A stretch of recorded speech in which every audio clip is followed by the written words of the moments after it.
Atsada mga bossing, ito yung Sniper 150 natin na nabenta nung mga nakarang araw. At saka ito sila bossing bumalik sa atin dahil may nakita daw silang konting usok na lumalabas pag nag-high RPM yung motor. Ngayon yung pagka-meet up namin, actually all goods naman yung unit, walang problema, walang lumalabas na usok pag high RPM. Ngayon lang talaga naabutan ng usok or konting usok na lumabas sa kanyang tambucho. Ito pinacheck ko na agad sa mekaniko ko. At nakita nyo naman kung paano kaalaga nila bossing dyan. No? Tinatrapuhan pa nila yung kanyang kadena. Napansin agad nila yung issue.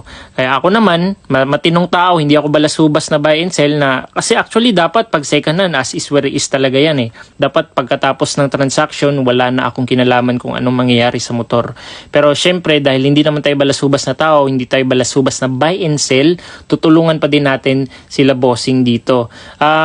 Hinandle ko na, sinolder ko na lahat ng babayaran dito para wala nang iisipin sila bossing. Kasi yung pera na ginamit nila dito pambili yung pera ng papa niya. Ayaw ko naman na masira sa ibang tao, 'di ba? Sasabihin ng papa niya na, "Uy, bakit binentahan ka ng sira?" Syempre kung ako yung papa niya, magagalit din ako sa taong nagbenta ng sira sa anak ko, 'di ba? So, naunawaan ko din yung side nila.